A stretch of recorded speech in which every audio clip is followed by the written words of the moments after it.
Okay, so this is the first tutorial in the anime Japanese garden tutorial series. In this tutorial we are just going to speak about lighting and the window shader.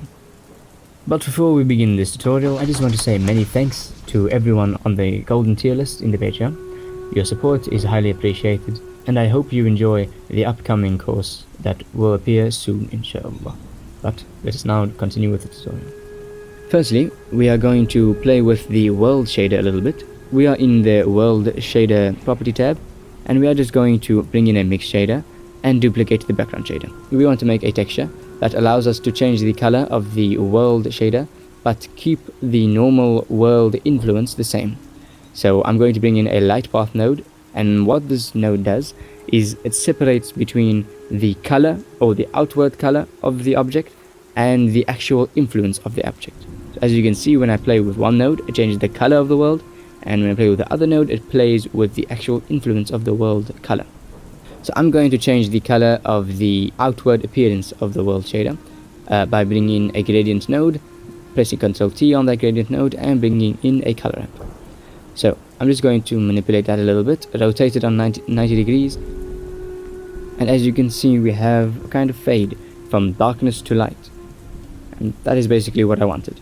Nothing intricate or nothing complicated, but that is it. This scene should be available in the description below, so there should be a link down there, and then you can download it for free, just so that you can follow along with the shading process. If you already have your own scene that you want to shade in whatever, then that's okay. The textures I show here should work for you as well. I'm just going to edit the world shader a little bit. So I'm going to bring in a sun lamp, and I'm going to rotate it so that it looks like the sun is setting. And I'm going to set that to pretty high, like maybe 9, and make it a warm orange. And in my render properties tab, I have bloom enabled, so that is why there is some nice halo on the building. And before we shade the windows, I just want to show you this light leaking problem.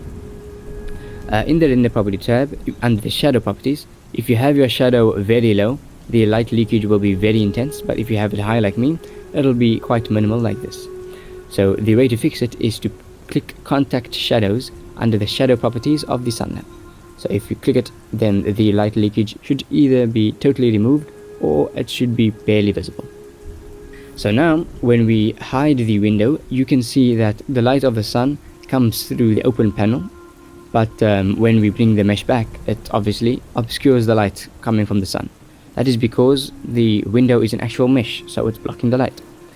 We can fix that by using the same node we used for the world shader, the light path node. What I'm going to do is I'm going to change the shader of the actual window pane that I'm selecting over here to have an outward appearance.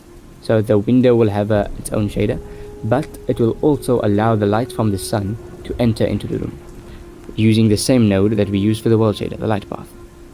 So before we do anything, I'm going to enable alpha blend and alpha clip on the shader settings for the window so that the transparent shader will work. And then I'm going to bring in a mix shader and a transparent shader, as well as an emission shader. So now, as you can see, the light does come through the window, but when we want to enable the emission to be totally visible, you can see that the transparent shader is nullified, and if we bring the transparent shader up, the emission shader is nullified. So we don't want that to happen. We want both shaders to be visible and to be influencing the environment. So I'm going to bring in the light path node and plug that into the factor.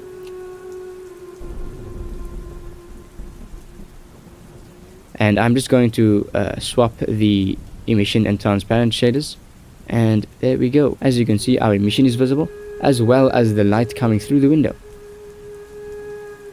So now we can edit the color of the emission and edit the window texture without worrying about the sunlight coming through the window, because due to the light path node, it is allowing the light to come through the object but also showing the shader we are making, which I'm just going to make simply with a gradient quadratic sphere, and I'm just going to position it a bit to the center through pulling the object coordinates into the mapping node and playing around with the mapping node.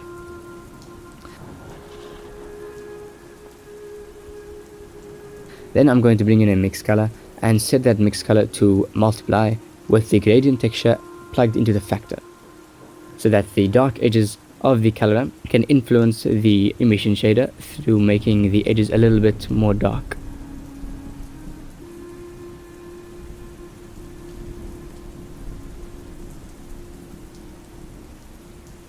I'm just going to flip the color ramp so that I can achieve that look that I was looking for.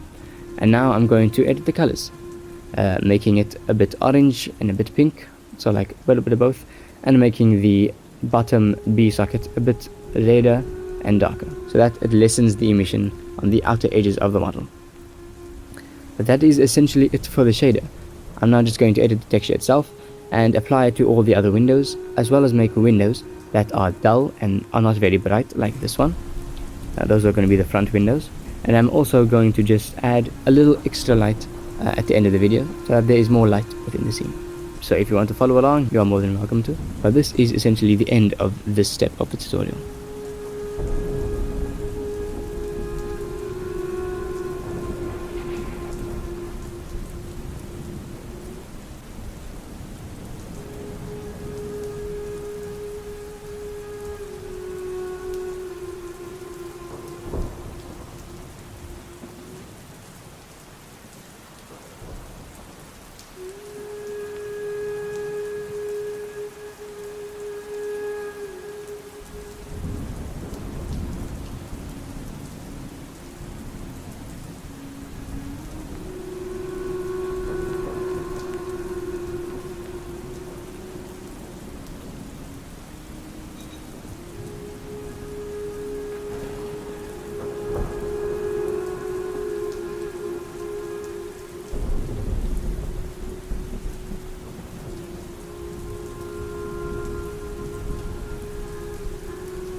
For the dull windows, all I did was lower the emission strength, and also I changed the colors of the mix color to a little bit of brown.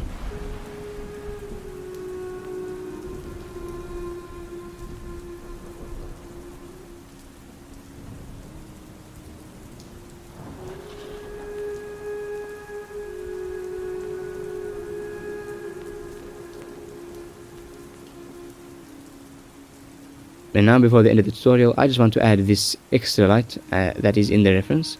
So I'm going to press Shift A and bring in an area light, scale it up to however I want, and lower the brightness to around 2.4.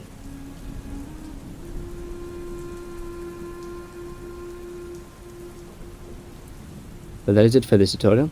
We just simply lit up the scene, as well as made an interesting window shader that allows the light to come through the window while also showing the actual shader of the window. So that is pretty neat. The next few tutorials we are going to do the wood textures as well as the matte texture and so on. But that is it for today. Hope you enjoyed and hope you learned something. See you in the next one.